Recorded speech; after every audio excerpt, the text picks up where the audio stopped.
Om Shanti. Om Shanti. Good morning.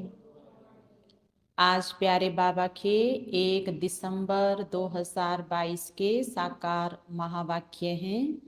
बाबा ने कहा, मीठे बच्चे, योगेश्वर बाप आए हैं तुम्हें राजयोग सिखलाने। इस योग से ही तुम विक्रमाजीत बन भविष्य में विश्व महाराजा महारानी बनते हो। प्रश्न है, विकर्मों से बचने के लिए कौन सी प्रतिज्ञा याद रखो? उत्तर है, मेरा तो एक शिव बाबा दूसरा ना कोई। एक बाप से सच्चा रूहानी लव रखना है।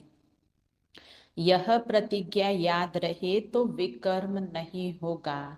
माया देह अभिमान में लाकर उल्टा कर्म कराती है।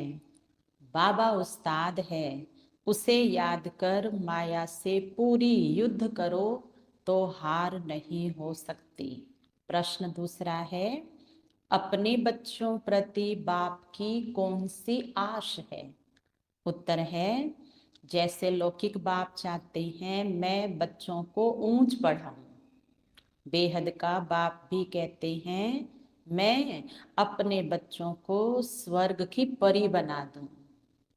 बच्चे सिर्फ मेरी श्रीमत पर चले तो श्रेष्ठ बन जाए। गीत है, तकदीर जगाकर आई हूँ। ओम शांति। मीठे मीठे बच्चे जानते हैं हम अपनी नई तकदीर बनाने यहाँ आए हैं। किसके पास? योगेश्वर के पास, सिखलाने वाले ईश्वर के पास। इसको कहते हैं राजयोग। ईश्वर योग सिखलाते हैं। कौन सा योग? हठ योग तो अनेक प्रकार का है, यह जिस्मानी योग नहीं है, राजयोग है। सन्यासियों का तत्व योग है, ब्रह्म योग है। उनको ईश्वर योग नहीं सिखाते हैं। तुम बच्चे जानते हो परमात्मा परम पिता हमको फिर से कल्प पहले मुआफिक राजयोग सिखलाते हैं। सन्यासी ऐसे कभी नहीं कहेंगे वह हठ योगी राजयोग सिखला नहीं सकते हैं। हमको सिखलाने वाला शिव बाबा है, जिसको योगेश्वर कहा जाता है। मनुष्य भूल से श्री कृष्ण को योगेश्वर कह देते हैं। श्री कृष्ण सतयुग का प्रिंस है, वहां योग की बात है ही नहीं। ये बहुत अच्छी पॉइंट है, समझाने की तरकीब सीखो। युक्ति से समझाया जाता है। तुम्हारा सारा मदार योग पर है। जितना योग में रहेंगे उतना विक्रमाजीत बनेंगे। भारत का प्राचीन योग बहुत गाया हुआ है। यह राजयोग परम पिता परमात्मा के सिवाय कोई सिखला ना सके, इसलिए इनका नाम योगेश्वर है। ईश्वर ही राजयोग सिखलाते हैं। किसके लिए राजयोग सिखलाते हैं? क्या भारत को राजाई देते हैं? नहीं, सिर्फ भारत की बात नहीं है।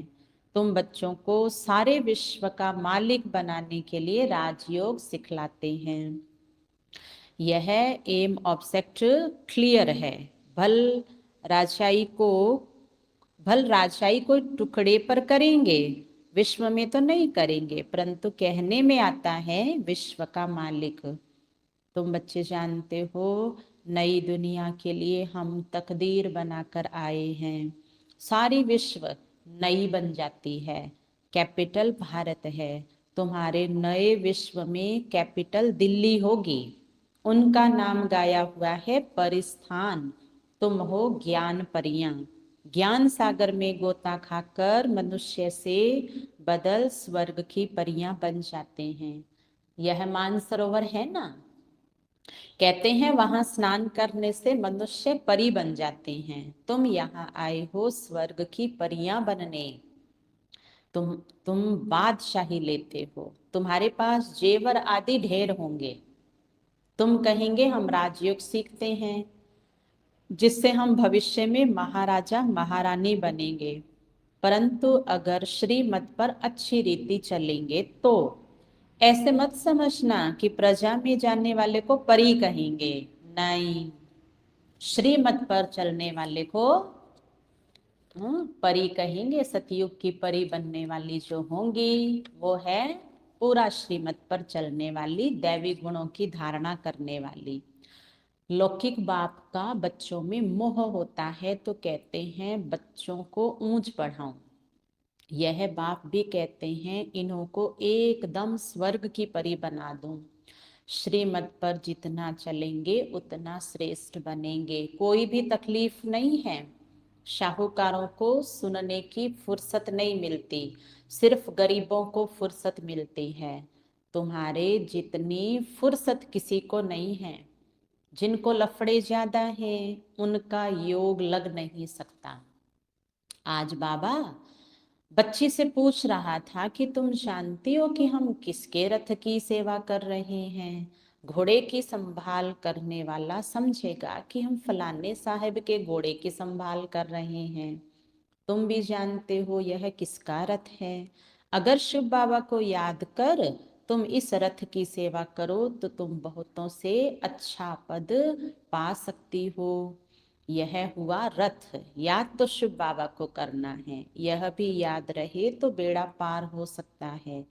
बाबा कहाँ के लिए राजयोग सिखलाते हैं? वहां भविष्य नई दुनिया के लिए। और सिखाते कहाँ हैं? संगम पर। श्री कृष्ण कैसे राजयोग सिखाएंगे? वह तो सतयुगी राजाई में था, परंतु वह राजाई किसने स्थापन की? बाप ने। प्राचीन देवी देवताओं को ऐसा किसने बनाया? किसने राजयोग सिखाया? वह श्री कृष्ण का नाम लेते हैं। बाप कहते हैं मैं तुम बच्चों को अभी सिखला रहा हूँ, तुम तकदीर जगा कर आए हो भविष्य नई दुनिया में ऊंच पद पाने के लिए। बाबा कहते हैं मुझे याद करो तो पवित्र दुनिया का मालिक बनो, और कोई उपाय नहीं है। एक तरफ याद करते हैं पतित पावन आओ, दूसरे तरफ नदियों को कहते हैं हे पतित पावनी। कितनी भूल है। बात छोटी है परंतु मनुष्यों की आंख खोलनी है। बाबा जब आते हैं आकर समझाते हैं कि मैं पतित पावन हूँ, मैं ही तुमको ज्ञान स्नान कराए पावन बनाता हूँ। यह पतित दुनिया है। सन्यासी अनेक प्रकार के योग सिखलाते हैं, परंतु राजयोग तो एक ही सिखलाने वाला मैं हूँ।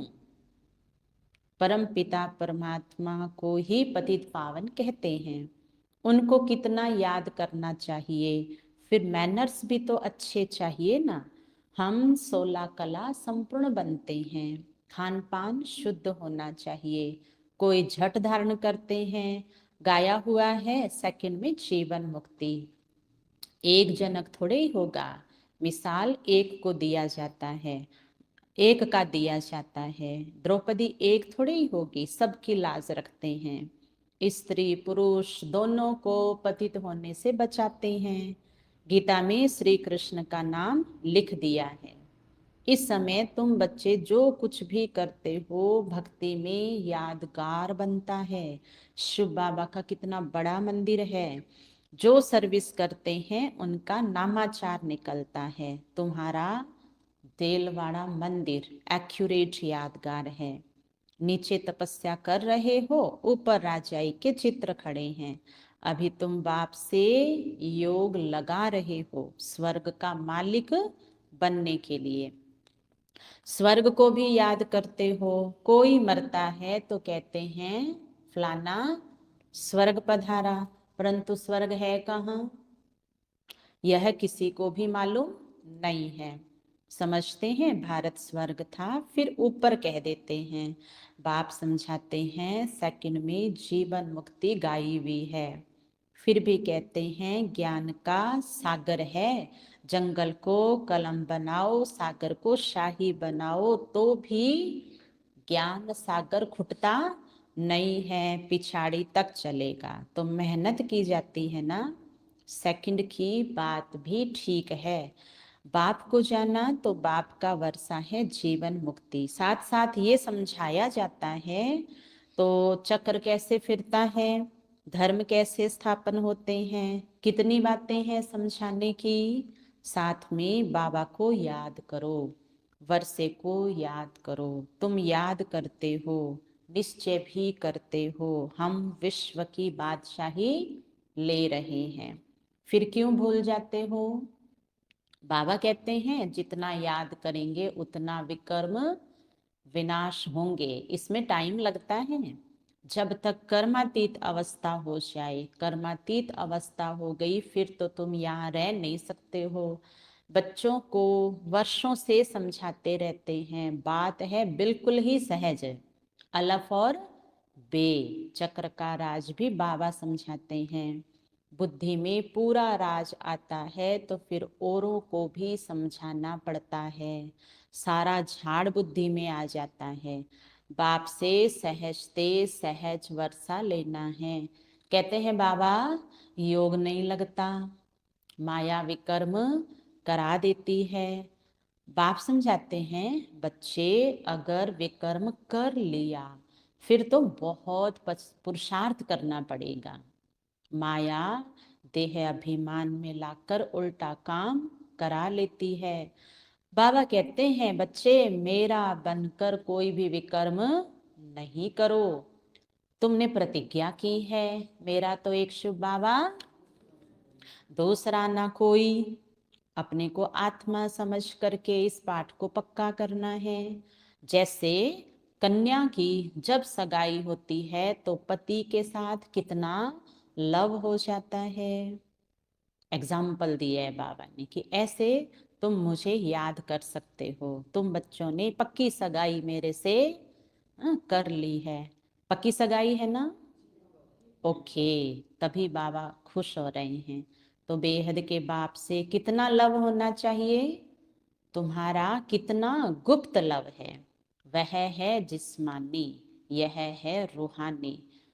उनकी प्रैक्टिस पड़ गई है, यह तुम घड़ी घड़ी भूल जाते हो क्योंकि नई बात है ना। परमात्मा से लव करने की बात नई और गुप्त है, आत्मा और परमात्मा की है। और दुनिया वाले प्यार में तो शरीर का शरीर से प्यार है तो वो सरल है, दिखाई देते हैं।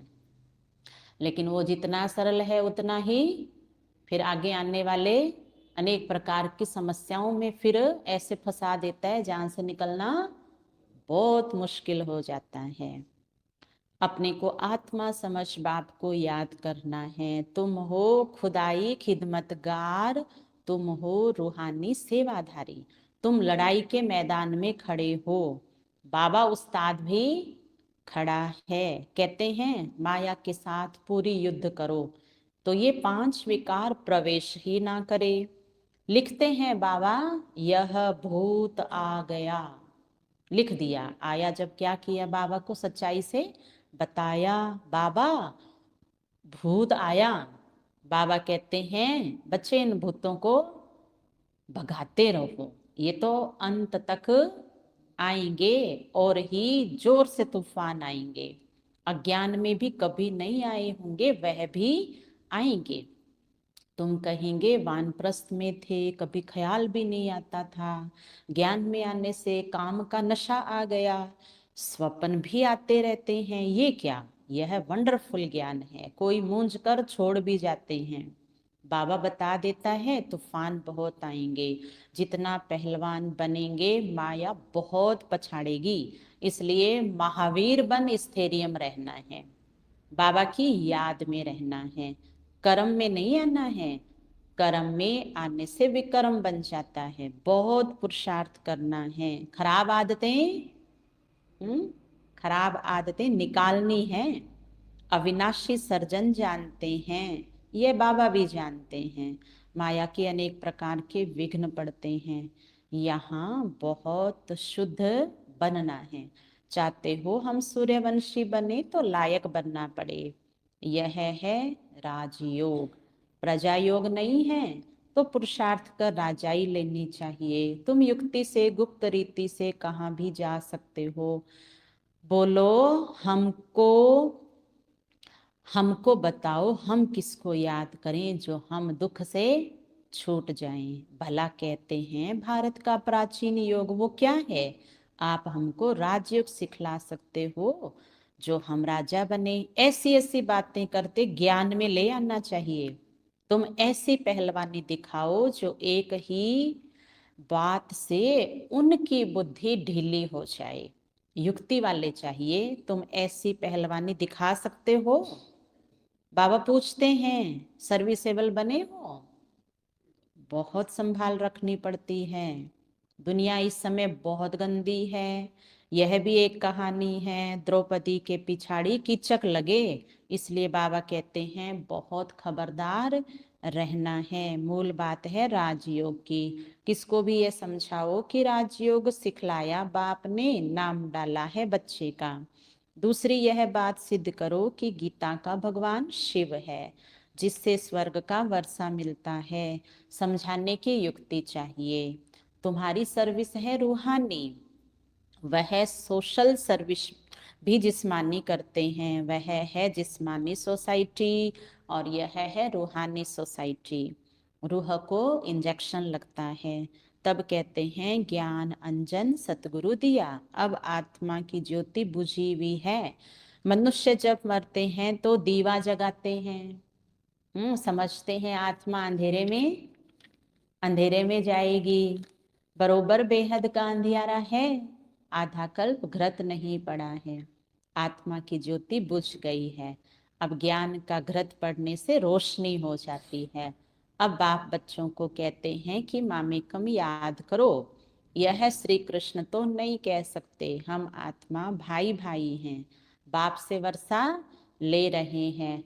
अच्छा, हम कितना समय याद में रहते हैं? यह चार्ट रखना अच्छा है। प्रैक्टिस करते करते फिर वह अवस्था पक्की हो जाएगी। यह युक्ति अच्छी है। सर्विस भी करते रहो, चार्ट भी रखो, फिर उन्नति को पाते रहेंगे। अच्छा, मीठे मीठे सिखिल दे बच्चों प्रति माता पिता बाप दादा का याद प्यार और गुड मॉर्निंग। रूहानी बाप की रूहानी बच्चों को नमस्ते।